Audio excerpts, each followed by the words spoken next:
Hello friends, welcome to என் சமையலறை channel.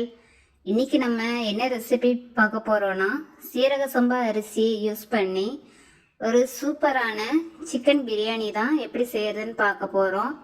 நம்ம சேனலில் ஆல்ரெடி நான் பிரியாணி ரெசிபிஸ் அப்லோட் பண்ணியிருக்கேன். அதோட லிங்க் டிஸ்கிரிப்ஷன் பாக்ஸில் இருக்குது, செக் பண்ணி பாருங்கள். இந்த வீடியோ உங்களுக்கு பிடிச்சிருந்தா உங்களோட ஃப்ரெண்ட்ஸ் அண்ட் ரிலேட்டிவ்ஸ்க்கு ஷேர் பண்ணுங்கள். வீடியோ மறக்காமல் லைக் அண்ட் சப்ஸ்கிரைப் பண்ணுங்கள். வாங்க இந்த ரெசிபி எப்படி செய்யலான்னு பார்க்கலாம். நான் இன்றைக்கி 1/2 கிலோ அளவுக்கு சிக்கன் எடுத்திருக்கேன். வாஷ் பண்ணி எடுத்துக்கோங்க. இது கூடவே 1 ஸ்பூன் அளவுக்கு தயிர் சேர்த்துக்கோங்க. 1 ஸ்பூன் இஞ்சி பூண்டு பேஸ்ட், ஸ்பூன் மிளகாய்த்தூள், இந்த சிக்கனுக்கு தேவையான அளவுக்கு உப்பு சேர்த்துக்கலாம். கூடவே கொஞ்சம் மஞ்சள் தூள். இது எல்லாமே சேர்த்துட்டு நல்லா மிக்ஸ் பண்ணி விடுங்க. நம்ம சேர்த்துருக்க மசாலா சிக்கனில் நல்லா கோட்டாகி வரணும். இதை அப்படியே எடுத்து வச்சிருங்க. இது நல்லா ஒரு 1 ஹவர் வரைக்கும் நல்லா ஊறட்டும்.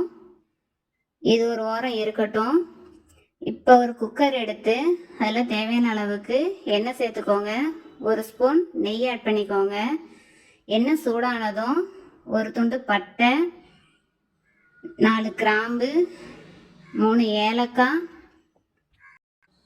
1 அன்னாசிப்பூ, 1 ஜாவித்ரி, அது கூட கொஞ்சம் கல்பாசி, கூடவே ஒரு சிறிய பீஸ் ஜாதிக்காய் ஆட் பண்ணிக்கோங்க.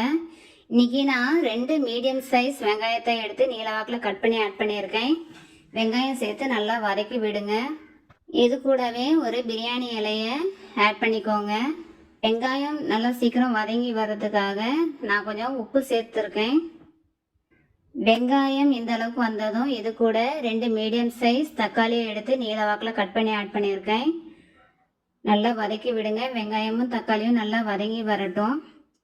இந்த ஸ்டேஜில் 1 ஸ்பூன் அளவுக்கு இஞ்சி பூண்டு பேஸ்ட் ஆட் பண்ணி நல்லா வதக்கி விடுங்க. இது ஒரு வாரம் இருக்கட்டும். ஒரு பேஸ்ட் ஒன்று ரெடி பண்ணிட்டு வந்துடலாம். 1 கைப்பிடி புதினா இலை எடுத்துக்கோங்க. 1 கைப்பிடி மல்லி இலை எடுத்துக்கோங்க. இது கூடவே 3 பச்சை மிளகாய். இது எல்லாமே சேர்த்துட்டு நல்லா மைய அரைச்சி எடுத்துகிட்டு வந்துடலாம். பார்த்தீங்கன்னா இந்த அளவுக்கு இருந்தால் நமக்கு சரியாக இருக்கும். இப்போது வெங்காயம் தக்காளி எல்லாம் நல்லா வதங்கி வந்திருக்கு.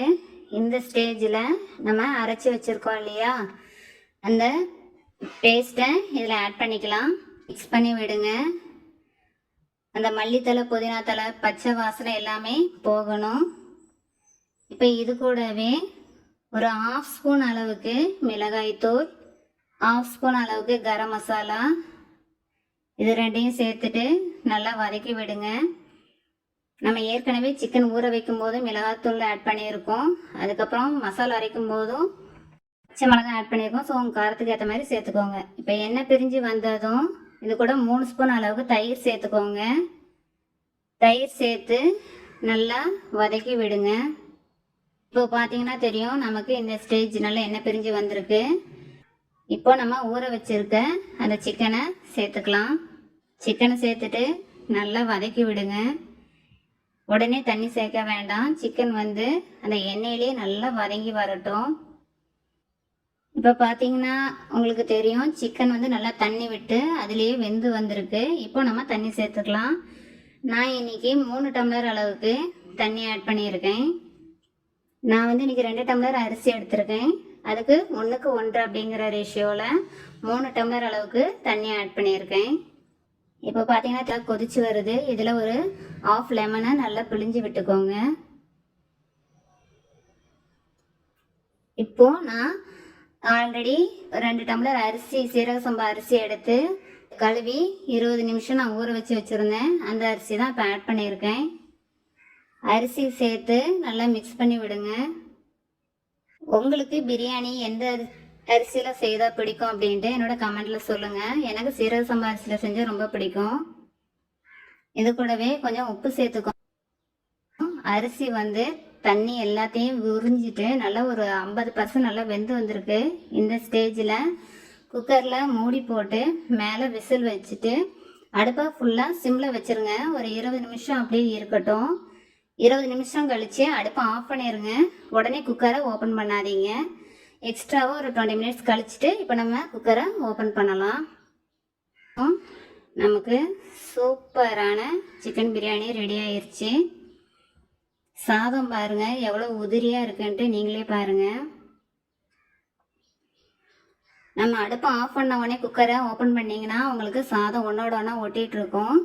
நீங்கள் மேற்கொண்டு ஒரு 1/2 hour கழித்து ஓப்பன் பண்ணிங்கன்னா சாதம் நமக்கு இப்படிலாம் உதிரி உதிரியாக கிடைக்கும். கண்டிப்பாக ட்ரை பண்ணுங்கள். இந்த ரெசிபி ரொம்ப நல்லாயிருக்கும்.